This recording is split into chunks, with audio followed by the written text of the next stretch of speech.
In the annals of history, there are moments so bizarre, so horrifying, that they seem ripped straight from the pages of a fictional horror novel. One such instance unfolded not in the medieval era, not in the shadow of the Inquisition, but in modern-day Romania. In a remote corner of the country, tucked away in a small rural village named Tanacu, nestled amidst rolling green fields and crumbling farmhouses, stood a monastery. This was not your typical house of worship. It was a place where the old ways held sway. Faith was strict, tradition was rigid, and the line between piety and fanaticism was perilously thin. This is the tale of what transpired within its hallowed halls and the chilling fate that befell a young woman named Maricica Irina Cornici. The year was 2005. Irina was a 23-year-old orphan, a quiet, unassuming young woman with a penchant for solitude and books. Life had dealt her a harsh hand, leaving her without the guiding warmth of family. Having worked abroad for a brief period, she returned to her homeland seeking solace and understanding. She found herself drawn to the spiritual, hoping to find answers in the embrace of religion.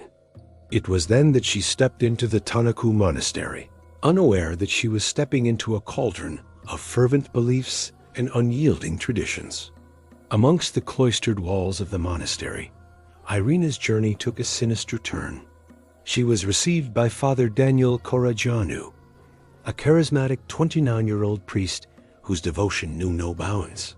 However, lurking beneath this seemingly pious facade was a man susceptible to the darkest of superstitions and the most archaic of beliefs. Upon Irina's arrival, Father Daniel sensed something amiss, something he believed to be a manifestation of the devil himself. This conviction grew, taking root in the fertile ground of his zealous nature. Irina's behavior soon became the focus of the entire monastery.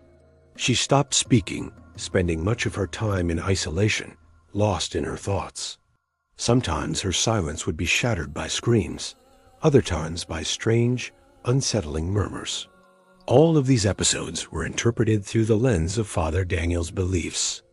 He saw not a troubled soul in need of help, but a vessel possessed by the devil, a vessel that needed to be purged. His fellow clergymen were quick to join him in this belief, shrouding Irina in an atmosphere of suspicion and fear. As the weeks passed, the situation within the monastery took a horrifying turn. Irina's condition continued to deteriorate. She stopped eating, further fueling the belief that she was repelling earthly sustenance because she was consumed by the devil. Father Daniel, driven by his convictions, decided that the time for intervention had come. He did not, however, seek medical help or reach out to mental health professionals. Instead, he reached back into history, pulling out practices long discarded by society as barbaric and inhumane. His solution to Irina's possession: an exorcism. And not just any exorcism, but a brutal, agonizing one that would put Irina's very humanity to the test. Father Daniel, convinced that he was acting in service to the Lord, chained Irina to a makeshift cross in one of the monastery's rooms. Her arms and legs were spread wide, her body immobilized, her dignity stripped away. Her mouth was gagged, silencing any cries or pleas she might have made. Then he locked her in a dark, dank room, denying her the basic necessities of food and water. For 3 long days, Irina endured this torment, her cries echoing through the corridors of the monastery, unanswered, unheard.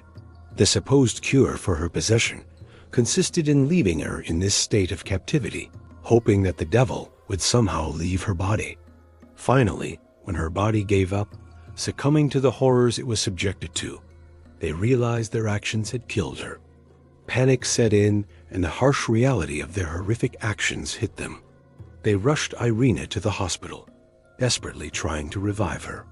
The doctors fought valiantly, but it was too late. 6 injections of adrenaline into her chest failed to bring her back. The damage done to her body was irreversible. When the doctors finally pronounced her dead, the news sent shockwaves beyond the monastery walls. Soon, the entire nation, and indeed the world were grappling with the question, how could such an atrocity occur in modern-day Romania? The investigation into Irina's death revealed a disturbing picture of fanaticism, abuse, and callousness. Despite overwhelming evidence of their wrongdoing, the individuals responsible, including Father Daniel and several nuns, initially evaded punishment. Father Daniel, when confronted, showed no remorse, calmly telling the media that Irina had asked him to free her from the devil. The villagers, influenced by the pervasive religious fervor, also supported these claims, adding to the eerie narrative surrounding Irina's death. However, as public outcry grew and the weight of international scrutiny increased, the authorities were compelled to take action. Father Daniel was eventually convicted of manslaughter and sentenced to 7 years in prison. Some of the nuns also faced charges, though the extent of their punishment remains less documented. The aftermath of this horrifying incident raised more questions than it answered. What drove Father Daniel and the nuns to such extreme measures? How could they strip Irina of her humanity and subject her to such unimaginable cruelty? And why did the villagers support these actions? Some viewed this as a case of religious zealotry, a group of individuals so entrenched in their beliefs that they were impervious to reason or compassion. Others saw it as a manifestation of deep-seated fears and prejudices, a community so steeped in superstition that they readily embraced the notion of demonic possession. The secluded location of the monastery, cut off from the realities of the outside world, played a part in creating this isolated bubble of fanaticism. It was as if they existed in a different time, untouched by the progress and enlightenment of the modern era. But perhaps the most haunting aspect of this entire ordeal was the utter disregard for human life. Here was a young woman clearly in distress, crying out for help, and those around her chose to ignore her humanity, instead labeling her a monster. In the end, Irina's story became a cautionary tale, a reminder of the darkness that can lurk in the hearts of men, and the lengths to which religious fervor can drive people. The once peaceful monastery now stands as a symbol of horror, forever tainted by the echoes of Irina's suffering. As we reflect on this tragic case, we are left grappling with profound questions about faith, fanaticism, and the boundaries of human cruelty. How do we balance religious devotion with compassion and understanding? How do we protect the vulnerable from those who prey on their innocence? And how do we ensure that such horrors are relegated to the dark chapters of our history and never repeated? The case of Irina Cornici serves as a chilling reminder that sometimes the greatest monsters are not demons, but the humans who choose to embrace the darkest aspects of our nature. Despite the tragedy, there were glimmers of hope. Public outrage led to calls for reform in the Romanian Orthodox Church, urging it to address the issues of fanaticism and abuse within some of its ranks. Moreover, the case prompted a broader societal conversation about mental health, encouraging empathy and understanding for those who suffer from mental illness, rather than resorting to judgment and ostracization. Years after the horrifying events of 2005, the Tanacu Monastery remains a place of contention and sorrow. For many, it is a symbol of religious extremism and the dangers of unchecked fanaticism.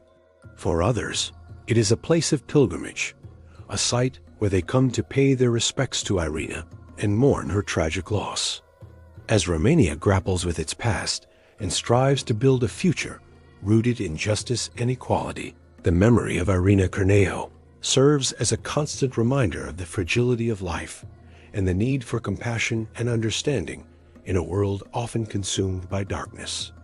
In the heart of Romania, where ancient traditions meet modern times, the story of Irina continues to echo, urging us all to be vigilant against the forces of intolerance and to stand up for those who cannot stand up for themselves.